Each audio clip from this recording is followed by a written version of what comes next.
Bonsoir à toutes et bonsoir à tous. Bienvenue à CSP Time numéro 23. C'est déjà le deuxième quart-temps avec notre invité François Renaud. Bonsoir François. Bonsoir Jean-Christophe. Et nos spécialistes basket du Populaire du Centre, Mathieu Marot et Kevin Cao. Bonsoir. On va commencer François avec ce qu'on fait d'habitude avec nos invités, une petite bio express. Alors, date et lieu de naissance. C'est à moi de répondre, je pense. Non, d'accord. Mathieu Marot. D'accord, Mathieu. 84 à Limoges. 3 octobre 82. À quel endroit? Argentan dans l'ordre. La taille? C'est pas facile. Hein. 1m94. Enfin, il y a quelques années maintenant. Ouais. Mais... Le poste 92. où tu jouais? Je jouais plutôt 2-3. Voilà. Arrière ou ailier? Oui, voilà, exactement. Les clubs successifs? J'ai commencé en Normandie, à Caen, Caen BC. Je suis parti à Strasbourg, Lausanne en Suisse et puis Limoges. Situation de famille? Marié, 2 enfants, 2 petites filles. Parfait. Profession? Manager dans les assurances. Bien. Le basket, ça a commencé comment pour toi?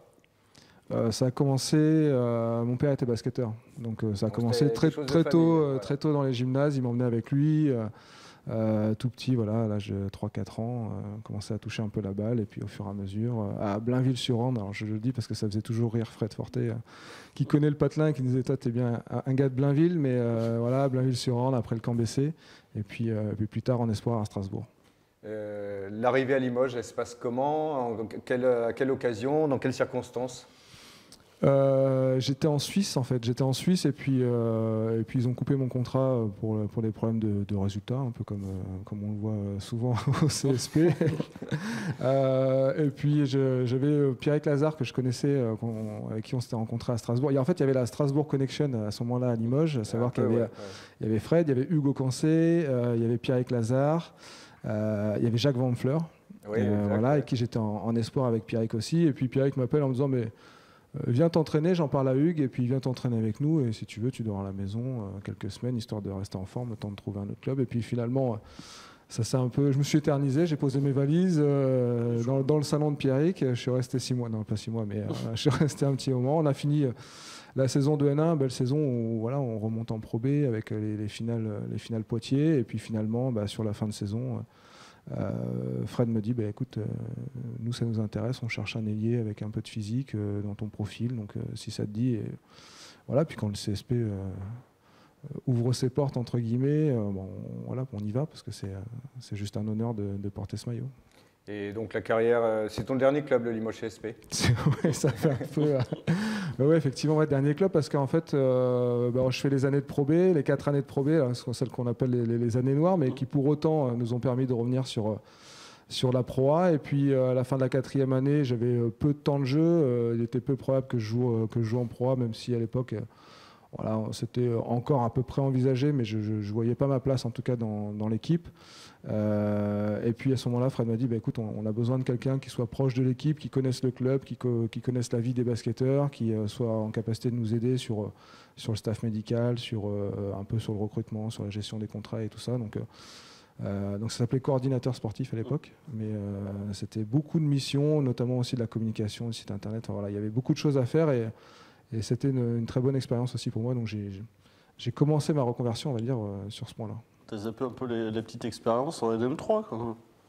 Alors on avait filé un coup de main avec Ostro. Alors Ostro, je vais dire les anciens, mais Steph est encore un peu plus ancien que moi. Mais oui, c'est là, le moment où on est descendu, en fin de compte, il y avait beaucoup de jeunes sur la N3 et l'idée c'était que l'équipe essaie de rester en N3 pour ensuite, si on avait un centre de formation, avoir une continuité au niveau des jeunes. Et donc on avait filé...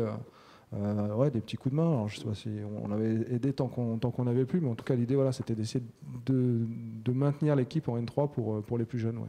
Qu'est-ce qui t'a fait basculer ensuite sur la vie civile? Tu as dit que tu étais manager dans les assurances.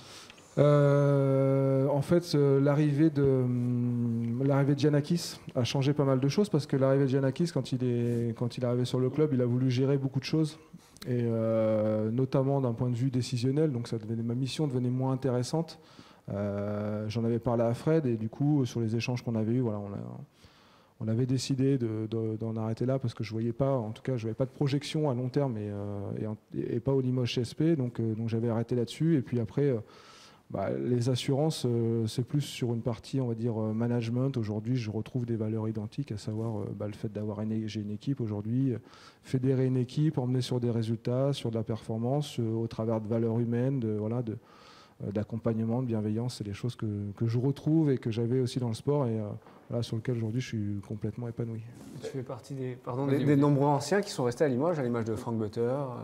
Ouais, mais etc. alors je ne vais pas dire que le climat est bon parce que ce serait mentir, mais par contre, ce qui est vrai, c'est qu'il y a, oui, évidemment, un vrai intérêt pour le basket, mais surtout, moi, je rencontre toujours des gens, je continue à croiser des gens en ville, on discute de basket, on échange, pourquoi ils gagnent pas, surtout d'ailleurs pour Angers, pourquoi ils gagnent pas. On est plus interpellé quand ça gagne pas, et encore maintenant, on vient me voir, alors que finalement, j'ai pas de lien direct, mais on vient me voir en me disant, mais qu'est-ce qui se passe dans ce club? Voilà, c'est ce qui fait aussi le charme de Limoges. Avec ma femme, on s'est installé. On a eu deux petites filles, 2 Limougeaudes. Voilà, donc on grandit aussi, on grandit dans la ville. Et puis je trouve que c'est un cadre de vie plutôt sympa pour une famille aussi. Puis il y a ce côté consultant aussi à France Bleu Limousin. Ça permet de garder un petit pied dans le basket. Ouais, c'est le juste équilibre. Je vous cache pas qu'en fait, sur les premiers temps, j'ai eu un peu de mal à revenir. On a eu des années, alors je sais que Mathieu voulait des anecdotes, mais on a eu une année, notamment l'année où on redescend de Pro A en Pro B. Il y a eu des années difficiles. Il y a eu un moment donné où je pense que j'ai aussi saturé de ce trop plein de basket, parce qu'à un moment donné, ça devient, c'est beaucoup, c'est un peu difficile à gérer. C'est Doudi Ebi, là, il était mis dedans. Doudi, ouais, lui va fatiguer, lui. Et du coup... raconte maintenant. Ouais, je raconterai. Mais effectivement, voilà, c'était aussi le moyen de revenir au CSP sans revenir au CSP, d'être un peu, entre guillemets, entre les deux en observateur. Je prends beaucoup de plaisir à commenter avec Jérôme, qui est un pur passionné. On fait les matchs à domicile ensemble. C'est l'occasion de voir les matchs, de les vivre un peu différemment. En tout cas, moi, je trouve un exercice intéressant et je me plais bien là-dessus. Ouais. Et ton prédécesseur a fini à la télé? C'est quelque chose, en l'occurrence Fred Weiss, c'est quelque chose qui te plairait ou toi tu es bien ici Non, on est un peu dans un registre différent. Fred a eu une très belle carrière. Il s'est plutôt positionné, on va dire, en investisseur sur son après-basket. Je pense que voilà, il est passé par France Bleu, maintenant sur RMC. On va dire que je pense que c'est pas loin d'être du plein temps pour lui. Donc moi, j'ai pris une autre orientation professionnelle. On va dire que ça vient en complément et pour le coup, ça m'offre un bon équilibre, vie pro, vie perso avec le basket. Tu sais qu'on commence à te parler de toi, hein, dans le milieu du basket. Bon, écoute, un agent de joueur m'a dit, putain, j'ai écouté... ça un agent, il m'a dit, j'ai écouté François Renaud, excellent. Bon, écoute, je sais pas. En tout cas, moi, je sais que je m'amuse bien avec Jérôme. C'est sympa, voilà, sur les matchs. On a vraiment. Et tu sens une progression ou c'est quelque chose d'inné ou non, tu travailles non, ce qui est loin de là le travail. Loin de moi cette idée. Non, mais c'est. On prépare un peu les matchs avec Jérôme pour savoir aussi s'il y a des choses particulières par rapport au match. Mais c'est l'exercice d'essayer d'être concis, synthétique, parce que des fois j'ai du mal à faire. Rester concis, synthétique sur quelques éléments et pas être trop technique non plus. Donc, non. François, on attend l'anecdote. C'est bon, on veut l'anecdote. Donc c'était un super joueur, hein. Quand il est arrivé, on savait que c'était un super joueur, mais quand on chope des joueurs comme ça au milieu de saison, en général, il y a quelque chose qui va pas. Il y a une faille. Bon, je n'avais pas prévu, mais si tu veux l'anecdote, il y en avait une où il était arrivé dans mon bureau en me disant, en fait, il voulait que je change sa voiture. Et il disait, ma voiture, le gaz déjà... Alors, pour ceux qui connaissent un peu, et puis il nous dit, un peu toujours stone, il a dit, mais le gaz d'échappement remonte dans la voiture et ça me rend stone, quoi. Et il me dit, tu es en train de me droguer, quoi. J'ai dit, Ebi, je pense que tu n'as pas besoin de moi pour ça. J'ai dit, non, ça va très bien ta voiture. Donc, bon, voilà. Donc il avait fini par crever les pneus de sa voiture pour que je puisse la changer. Donc il était venu voir en me disant, bah, tu vois, je peux plus m'en servir, les pneus sont crevés. J'ai dit, oui, je sais, le garage m'a appelé. Et ils m'ont donné l'objet qui a crevé les pneus. J'ai dit, c'est ta clé d'appartement. Donc je vais te la rendre. Et là, il pète un plomb. Et il commence à pousser mon bureau. Donc on se lève. Et puis Fred était à côté. Il était en visioconférence avec la Fédé. Donc il m'avait dit, surtout, vous me dérangez pas. Et puis là, ça commence à faire du bruit, à gueuler. Fred sort. Et puis Ebi se tient la tête. Tu dis, il m'a frappé. Fred me regarde. Je me dis, Fred, regarde-nous. Non, j'ai pas frappé Ebi. Bon, après, il l'a reçu, ça s'est calmé, mais voilà, c'était du grand Ebi Ndoudi. T'as d'autres anecdotes comme ça Franchement, je pense que quand tu fais 3-4 ans, et à mon avis, Paul Fournel pourrait vous en raconter aussi, mais quand tu fais 3-4 ans au CSP, ouais, t'as de quoi écrire un livre. Ouais. Le meilleur joueur avec qui t'as joué au CSP?